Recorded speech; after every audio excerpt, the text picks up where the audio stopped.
Assalamu alaikum, урматтуу туугандар, Жалал Абад шаарынын тургундары жана меймандары, адилеттүү жарандар каналынын подписчиктери жана көрөрмандары и главный хейтерлери. Күзүндө эсиңерде болсо мен Таш булак айыл өкмөтүнүн территориясында Мирсидиков Айбек атыга коюлган көчө тууралуу бир маселени көтөрүп район башчысыга, прокуратурага кайрылган элем. Мына бүгүн вакыт сааты чыгып, биз бакыт борошкөбүз Таш булак айыл өкмөтүнө келдик. Азыр Таш булак айыл өкмөтүгө жолугуп, бул иш эмне менен бүттү, болду, кандайдыр результат болду же ошо боюнча калдыбы билип кетели. Мирсидиков ким, айтып коюңуз ошону? Мирсидиков Айбек, эл арасында Черный Айбек деп таанылган, убактысында Мындай айтканда бандит. Криминальный авторитет, өздөрүнүн разборкасында Батыров менен разборкасында атылып кеткен, билебиз, 2010-жылы. Ошону азыр кирип айыл өкмөтү менен сүйлөшүп, маек кылып чыгайлы. Баштай бериңиз. Равшанбек Запарович, биз следующий маселе менен келдик да.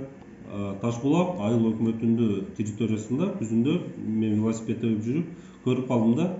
ЖД вокзал жактагы территорияда бир нече көчө Мирсидиковдардын үй бүлөсүнүн атыга коюлуп калыптыр, атасынын балдарына, каза болгон балдарына. Эми бирөөсү ошол Мирсидиков Айбек. Эл арасында Айбек Черный деп криминальный авторитет катары таанылмал да. Ошол себептен айтып бере аласызбы? Ошондо мен прокуратурага кайрылгам, мындай интернет акимге кайрылгам. Эмне үчүн ошол криминальный авторитетти аты Кыргызстан Республикасынын территориясында айылдагы көчөгө коюлган. Эмне болду ошол? Кандай результат болду? Бул сиз айткан Мирсидиков Айбектин намы бул көчөгө коюлганы бул мурдакы чакырылыштын депутаттарынын колдоосу менен берилген экен. Анан сиз айткандай прокуратурадан кайрылуу мындай тапшырма келип түшкөн. Ушул маселени кайрадан сессияда карап, мурдакы чыккан токтомду жокко чыгаруу боюнча.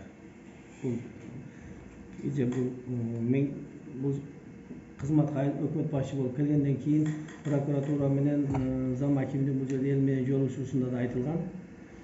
Ошонун негизинде 12-декабрдагы айылдык кеңештин 18-сессиясында бул маселе каралып, азыркы чакырылыштын депутаттары ушул мурдакы чыккан токтомду жокко чыгаруу боюнча токтом чыгарышкан.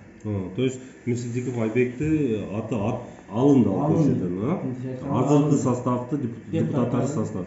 Анда бул бир нече жыл коюлуп турган экен да ал жерде, түшүнүктүү. Анан азыркы күндө бул токтомдун көчүрмөсүнө айыл башчыга берип, Мирсидиковдардын ал жерде азыр апасы жашайт экен, апасынын колуна берип, анан айтып, ошол жерге коюлган табличкаларды бардыгын алдырып салууну тапшырма бергенбиз. Анан ошол көчөнүн тургундары менен макулдашып, протоколдун негизинде анан башка бир ат коюуга азыр тапшырма берип атабыз. Жакшы, ошол биз максатыбызга жетиппиз. Ошол Кыргызстандын көчөлөрү, батырларды, татыктуу адамдарды атыга коюлуш керек да. Анан криминальный авторитеттерди атыга кое берсек, эртең биз жаштарга кандай үлгү болот бул? Туурабы? Туура. Рахмат ошоңузга. Туура нерсе көтөрүлгөн, туура. Рахмат.